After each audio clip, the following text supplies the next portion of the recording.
कहा भला अब मोरे बेटा का टोन्हाई नहीं चबा ले सही आए। जल से पतला दूध और सबसे ज्यादा काला काजल, वही से आए दीदी। पिताजी मुझको समझते हैं पागल। जल से पतला काजल और पिताजी तुमको समझते हैं पागल।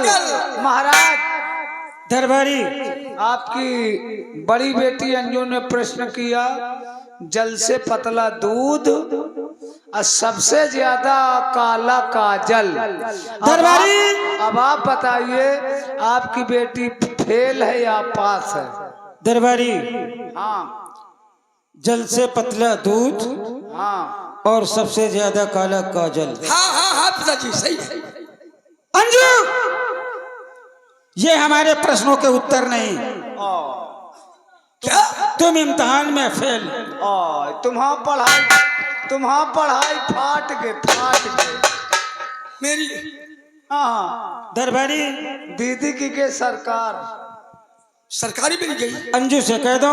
अब नंबर है आपकी छोटी बहन मंजू का। जी, अब तुम शांत रहना और चुपचाप खड़ी रहो।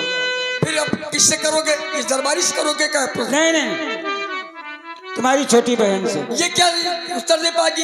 ये पागल लड़की आता जाता है नहीं, स्कूल जाती इधर उधर घूमती रहती है, बकरी चलाती है, ये उत्तर क्या दे सकती है?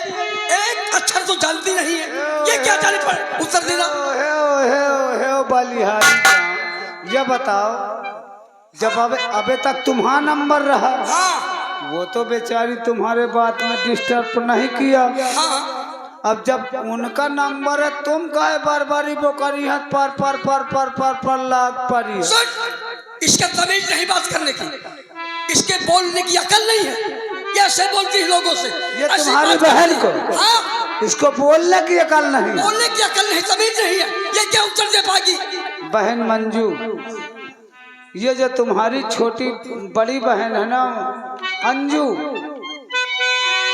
यह पर लाग पड़ी है, इसको ऐसा सोच समझ के जवाब दो कि एक मुँह में गोदरेज वाला ताला लटक जाए। क्या बक्का? चल चल उत्तर दे, मैं भी सुनती हूँ। पिताजी, हाँ बेटी, आपके आगे सर पापा मेरा सुनो, है बुलंदी से उठते ल जाता कैसे उत्तर मैं दूं आपके प्रश्न का? अरे हे पिता सोच कर आती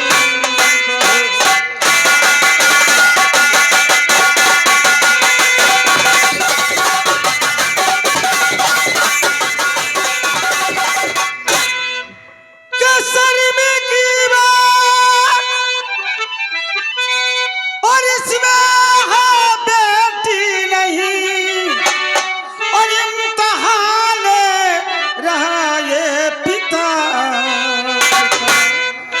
अपनी औलाद है, और बड़े शान से हौसला होता है हर बाप अपनी औलाद है।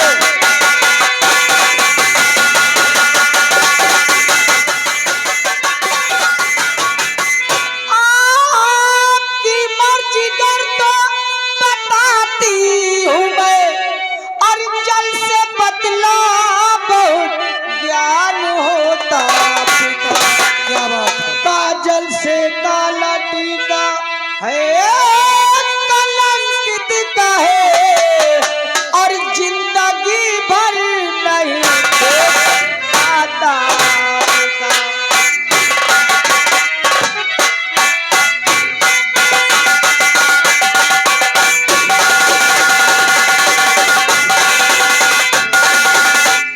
क्या कहा बहन? जल से पतला क्या होता है? जल से पतला बहुत ज्ञान होता पिता, काजल से काला टीका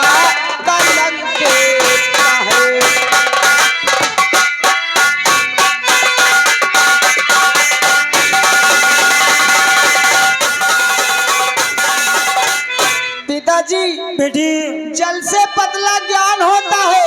ए सुन ले ए बैलंडी एकैया जो कहते रहे जल से पतला दूध होत है, दूध नहीं तो माठा होत है। जल से पतला ज्ञान होता है बाबूजी, सुन और सबसे काला कलंक होता है।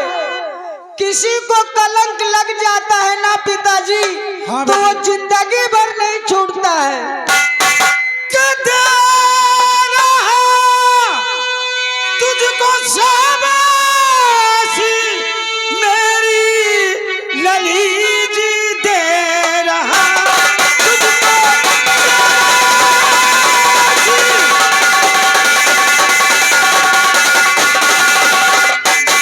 शाबाशी नूरे नजर आज जाहिर किया तूने दरबार,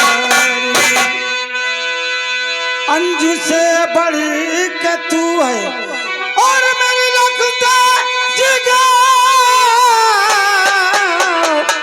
आज साबित किया तूने दरबार, अंजू से बड़ी के तू।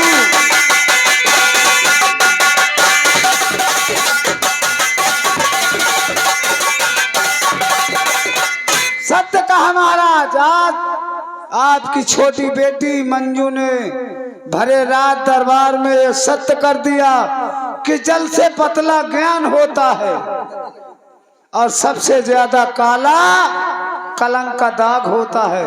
चाहे औरत हो या मर्द हो, जिसके भी कलंक का दाग लग गया मरते दम तक संसार में नहीं छूटा।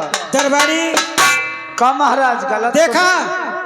अरे गलत नहीं, और देखा मेरी छोटी बेटी को, और ये बड़ी बेटी जो है देख ले, ये बदअकल है, खा खा करके मोटी हो गई है, साहेब इसको जरा भी अकल नहीं है। माइकल लागत है जब भगवान बुद्धि बांटत रहा तुम्हारा बड़की व बिटिया कंडा पाते गए।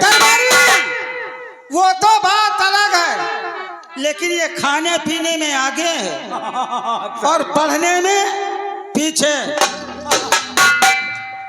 एक बात और है दरबारी। हाँ महाराज। बेटी मंजू मेरे पास आज इस भरे दरबार में तुमने हमारा नाम रोशन किया है। सबसे ज्यादा तो नाम रोशन कर दिया कि आपके प्रश्नों को उत्तर दे दिया। क्या बात है? जल से पतला ज्ञान होता है। बेशक जिस आदमी के ज्ञान नहीं कहा जल से पतला दूध होता है। जानती है बेटी, दूध के बाद दही होता है, दही का जब भावो तो माठा होता है। अरे जब ज्ञान ही नहीं होगा तो आदमी ध्यान कैसे करेगा? जब माठा होता है, माठा के बाद घी भी होता है। और मेरी बेटी ने हमारे प्रश्नों के उत्तर बहुत अच्छे दिए और बहुत सही सटीक दिए। हाँ साहब ये बात। लेकिन बेटी आज तुमसे तुम्हारी जिंदगी की नसीहत के लिए सारी बातें कहना चाहता हूँ, वो भी 2 शब्दों में। हाँ क्या कहना है महाराज?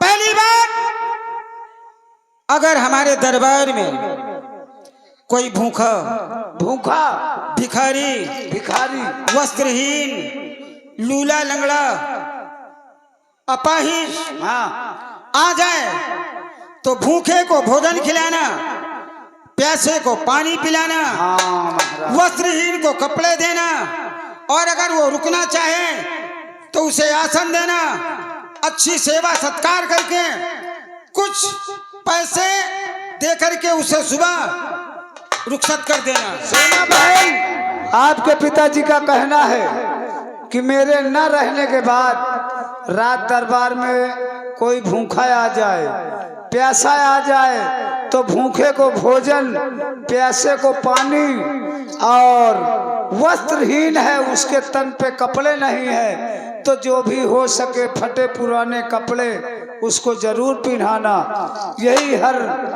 लोगों का कर्तव्य होता है।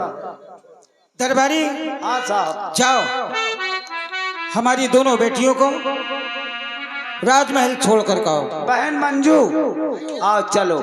और देखो अपने पिताजी की नसीहत को याद रखना। दरवाजे पर कोई भी भूखा प्यासा, अपाहिज, लंगड़ा, लूला, कोल्ही कोई भी आ जाए तो उसे खाना और पानी जरूर खिलाना पिलाना। जाओ बेटी। और एक बात और है। हाँ बताइए साहब। मेरे मरने के बाद इस राज सत्ता की मालकन सिर्फ मेरी छोटी बेटी रहेगी। बड़की हुआ बिटिया के बारे इनके पास अकल ही नहीं थी, ये राज सत्ता कैसे चलाएंगे। ठीक है दरबारी जाओ, ठीक है, जाओ। मैं भी चलता हूँ। हाँ जाओ जाओ जाओ। और अगर कोई मिलने वाला है तो मुझे सूचना। हाँ ठीक ठीक ठीक। देखो कहूँ तारा ताड़ा थी जैसे मरकाई भैंस। हाँ मरकाई भैंस ताड़ा थी, तन को छुटा जाए तो खूंटा टोरा के सरपेट ले। देख अपनी बहन को भी ताड़ रही है और अपने पिता को भी ताड़ रही है, ऐसे जैसे चुक रहा बैल। बेहुदा हंसी उड़ाता है। अरे या मेरा खून खोलता है, तू जले में नमक छिड़कता है बेहुदा। खून न खौलाओ, जल से पतला दूध होता है। हाँ जल से पतला दूध होता है, उसको जब दूधहनी में रखा जाता है तो आगी जलाई जाती है तो फिर दही बनता है। हाँ और फिर क्या करता दही बनने के बाद जब माठा भमा जाता है है? वो में घी निकलत है। और इसके बाद सबसे ज्यादा काला काजल होता है। अब की जब ऊख पेरी जाई ना, कढ़ाई का जितना कोयला हो सब तुम्हारे मुंह में लगा दे। और सुन ले सुन देख रामजादा जले में नमक छिड़कता है, आज से या मेरा खून खोलता है बेहुदा कमीने कहीं का। ज्यादा खून खौलत हो तो वो मंगा दे का फायर फ्रिगेड। इस राज को समझ गई, पिताजी के दिल दिमाग को समझ गई। दीदी तुम टेंशन न ले। हाँ। मंजू रानी बन के तो कौनो गया कह दी इसका। तूने क्या सोच रखा मेरे लिए? तुम्हारे बारे एक काम है। कौन सा काम? यह नरवा में जितना भैंसिन का गोबर है हाँ। सब मैं समेट के लाऊंगा। फिर जब कहूँ धान कट जाएगा तो खेतहा में वही गोबर डाल आऊंगा। फिर तुमका जीवन भर अब कंडेन पाते। मैं क्या कहीं का बेहुदा खिसियान बनरिया अरे गूलर, क्या बना रहा हमसे भलैया। खिसियान बनरिया गूलर खाए। हाँ। और तुमको न हो। फिर किसको कहता है? समझने वाले समझ रहे बनरिया कौन है। अरे किसको कहता बोल? कहा थे खिसियान बनरिया। अब ये समझ ले ये गूलर का बीरावा यार। हाँ देख रही हूँ। है ना। हाँ खिसियान बनरिया गूलर खाए और जब गूलर न पावे तो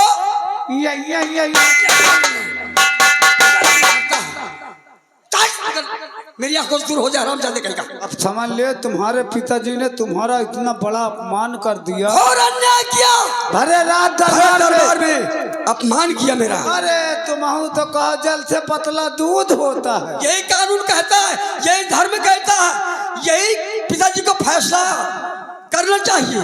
एक बेटी के लिए राज, एक बेटी के लिए कुछ नहीं। यही कानून है, यही तुम्हारे बारे है क्या है? तुम्हारी छोटी बहन के लिए राज है। हाँ। तुम्हारे बारे लोधन का भांटा है।